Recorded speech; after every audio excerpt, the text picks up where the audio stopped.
Assalamualaikum semuanya, perkenalkan nama saya Khairulisa, saya berasal dari Aceh Barat Daya. Saya mahasiswi dari Universitas Syakola dengan jurusan FKIP Sendera Tasik atau biasanya disebut dengan FKIP Seni. Nomor induk mahasiswa saya yaitu 1906 1020 346 dan nama dosen saya yaitu Ibu Ramliana SSN MSN. Nah, di video kali ini saya akan menjelaskan tentang sastrawan Inggris yaitu William Shakespeare dengan salah satu karyanya. Tugas ini untuk memenuhi mata kuliah pengetahuan bahasa dan kesusastraan dunia Perancis dengan dosen saya yaitu Bapak Kismullah SPD MA. Nah, langsung saja. William Shakespeare adalah seorang penjaga dramawan dan aktor Inggris secara luas dianggap sebagai penulis drama berbahasa Inggris terhebat dan dramawan termasyhur di dunia. Ia sering disebut sebagai penyair nasional Inggris dan dijuluki penjaga dari Avon. Karya-karyanya yang masih ada termasuk karya kolaborasi terdiri dari sekitar 39 drama, 154 soneta, 2 sajak naratif dan sejumlah syair lainnya. Beberapa di antaranya dengan kepenulisan yang diperdebatkan. Dramanya telah diterjemahkan ke dalam setiap bahasa hidup dan dipentaskan di panggung lebih sering daripada penulis drama lainnya. Nah, itu dia.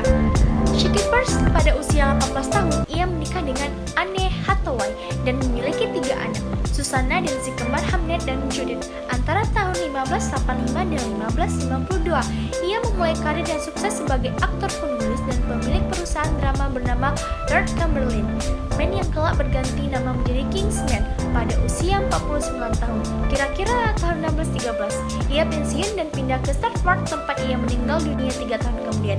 Beberapa catatan mengenai kehidupan pribadi Shakespeare tetap bertahan dan menimbulkan spekulasi yang cukup besar terkait hal-hal seperti penampilan fisik. Nah, itu dia. Dan selanjutnya ada latar belakang Shakespeare. Yang pertama, William Shakespeare adalah putra dari pasangan John Shakespeare, seorang pamong desa dan pembuat sarung tangan sukses yang berasal dari Snitterfield, dan Mary Arden Purdy, seorang petani dan tuan tanah kaya.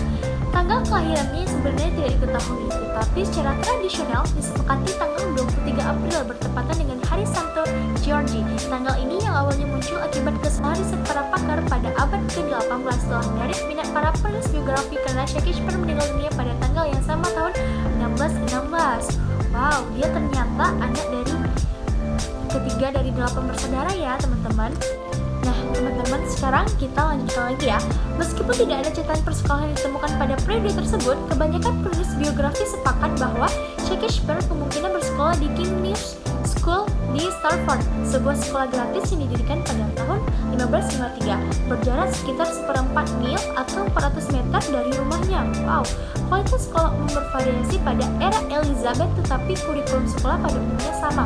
Penggunaan bahasa Latin dasar yang distandarkan oleh dekret kerajaan, dan sekolah akan mengajarkan pendidikan intensif mengenai tata bahasa yang mengacu pada karya-karya penulis klasik Latin. Wow, dan di sini kalian bisa lihat ya teman-teman, dan kalian bisa baca Shakespeare menikah dengan Anne Hathaway yang berusia 26 tahun. Oke, di sini salah satu karya dari Shakespeare yaitu Hamlet. The Tragedy of Hamlet, French on the North, atau biasanya disingkat Hamlet, adalah sandiwara tragedi karya William Shakespeare yang ditulis sekitar tahun 1599 atau sampai 1601. Drama ini adalah salah satu tragedi Shakespeare yang terkenal. Terjemahan ke dalam bahasa Indonesianya berjudul Hamlet, Pangeran Denmark dan dilakukan oleh Trisno Sembagyo. Tragedi ini menceritakan tentang seorang raja yang meninggal dengan misterius. Jandanya lalu menikah dengan saudaranya. Arwah sang raja menghantui istana kerajaan. Ia ingin anaknya Hamlet untuk membalas dendam. Pangeran Hamlet yang berjiwa sensitif bersumpah untuk membalas dendam dengan segala cara yang akhirnya harus dibayar mahal. Nah, itu dia salah satu karya. Nah, penjelasan berikutnya yaitu tokoh dan penokohan dalam cerita Hamlet. Tokoh pertamanya yaitu adalah Hamlet. Tokoh utama dari tragedi tersebut, Hamlet adalah seorang pangeran yang dicintai dan seorang pemuda yang bijaksana dan melankolis. Bingung dengan kematian ayahnya, Hamlet menjadi lebih tertekan oleh suksesi pamannya Claudius yang naik tahta dan pernikahan selanjutnya dengan ibunya. Ketika hantu raja atau ayah Hamlet mengatakan kepadanya bahwa dia dibunuh oleh saudaranya Claudius.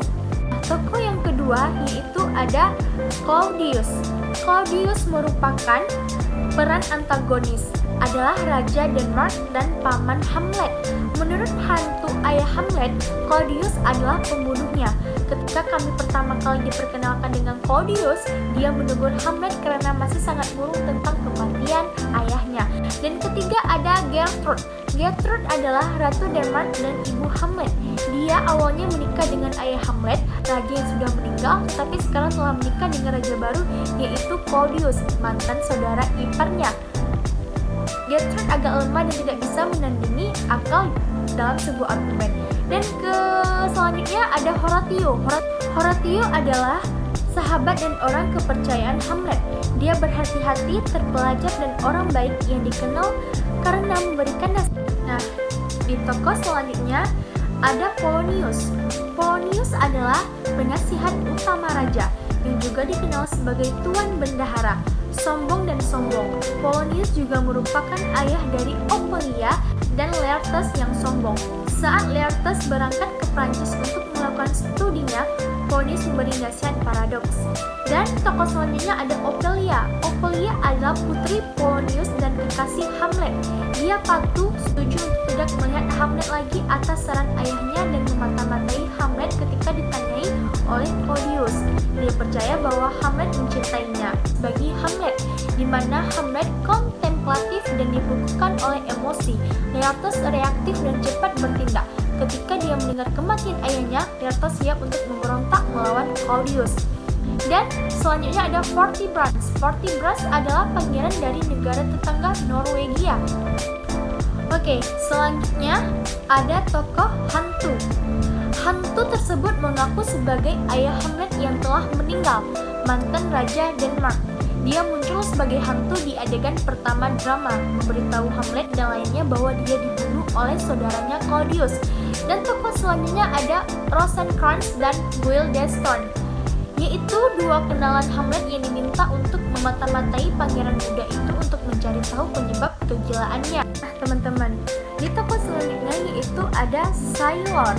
Sailor adalah pelaut yang memberi surat kabar dari Hamlet kepada Horatio. Bahwasannya isi surat tersebut yaitu surat pertama memberitahu Horatio bahwa perompak mengepung kapal tempat Hamlet dibawa ke Inggris. Dan tokoh selanjutnya ada Man. Man adalah seorang prajurit yang menyampaikan berita kepada raja dari Sailor. Nah, di sini ada tema dalam cerita Hamlet. Yang pertama ada tema keluarga, tema organik, tema romansa, dan tema tragedi. Kalian bisa lihat ya apa tadi isinya. Dan selanjutnya ada alur dalam cerita Hamlet. Nah, ini dia. Kalian bisa baca alur apa, dan alur drama ini adalah alur maju atau linear yang berlangsung secara kontinu. Oke. Selanjutnya di sini ada pesan moral dalam cerita Hamlet. Nah, setelah membaca drama Hamlet ini ada beberapa hal yang bisa kita petik manfaatnya. Oke, pembelajaran yang dapat kita ambil dari mata kuliah ini yaitu kita dapat mengetahui siapa sastrawan Inggris dengan karya-karyanya, dan kita juga dapat mempelajari semua karya-karya dari Shakespeare. Dan semoga mata kuliah ini tetap ada sampai semester kedepannya. Cukup sekian penjelasan saya tentang karya Shakespeare yaitu Hamlet. Semoga bermanfaat untuk teman-teman semua. Terima kasih. Wassalamualaikum warahmatullahi wabarakatuh.